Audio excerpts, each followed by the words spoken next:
So, Mr. Farage, I'm a Romanian. Let's say I'm in Great Britain, and the question is, what should I do now? Should I stay or should I go? We are going to have, don't forget, there are lots of British people in European countries too. More the other way around. Everybody who's come to Britain has come to Britain legally, and all their rights are fully protected. We've now voted for Brexit. We've now voted to reject the concept of European citizenship, and we're going to get back our own passports and our own borders. So there will be a change that will come in at some point in time. And in future, we'll issue work permits to people and we'll more strictly control the numbers. And you have to understand it from our perspective, because all sorts of demonising things are said about Britain at the moment.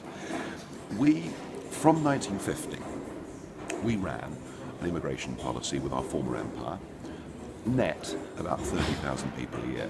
It's now over 1/3 a year, and we simply can't cope. Our public services simply can't cope. So anyone that's here now has come legally, and that's fine. Nothing will change. So I can stay? Yes, nothing will change. Nothing will change, you said, but I saw after the referendum a lot of Brits regretting that they voted for Brexit. I'm not sure about that. I think what you've got here is a very sore establishment. They're bad losers. And so they're trying to organise a second referendum because they don't like the result. Do you think it will be a second referendum that can reverse the result of the first? I don't think it'll happen. I do not think it'll happen. I think the people have spoken, and I suspect that if you ask the British to vote again, they'll be so angry that the majority in favour of Brexit will be bigger than it was last time. I saw on the Telegraph, for example, a short movie with people in a bus becoming aggressive towards the immigrants. Yeah, and I find that amazing. I mean, don't you feel responsible a little bit for... Well, presumably, if we'd voted to stay in, they'd have been even worse. I mean, look, there have been horrible things said on both sides. We've got heightened tensions in the United Kingdom as a result of this referendum, but we've generally been the most tolerant of all European countries. I hope you are not going to be upset for what I'm saying now, but it seems to be that your speech against the immigrants encourage this kind of situation against the strangers, against the ones who are against the immigrants. We're arguing for control. That's what we're arguing for, control. At the moment we have no control because we have this ridiculous European system of total open borders. Now we're the first country to have rejected it. Believe me, we won't be the last.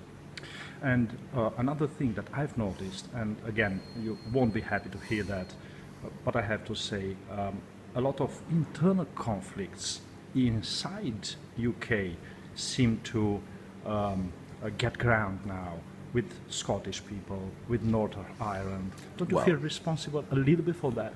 Come on, there was a Scottish referendum 2 years ago on separation from the United Kingdom, so this is not new. And the Scots don't like the result. But the idea that Scotland would independently sign up to the European Union and have to sign a treaty that committed it to the euro, it just isn't going to happen. And here is my last question, and I hope to annoy you a little bit with that. Yesterday in the European Parliament, Mr. Juncker asked you, why are you here? Yeah, well, anymore. He is a great showman. Look, in terms of the British referendum, we've won the war, we now have to win the peace. So there is now a negotiation to get us out that the European Parliament will be involved in.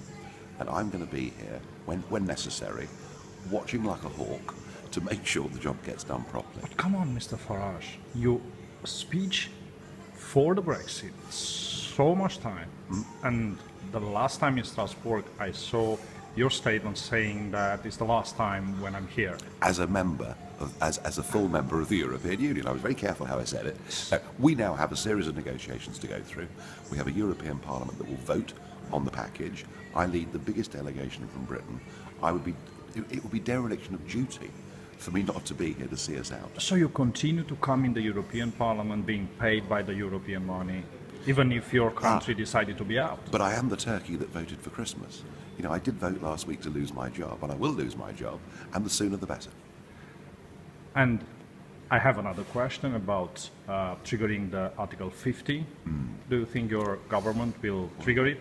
Well, I'm worried they should do, because that's what 17.5 million people have asked them to do.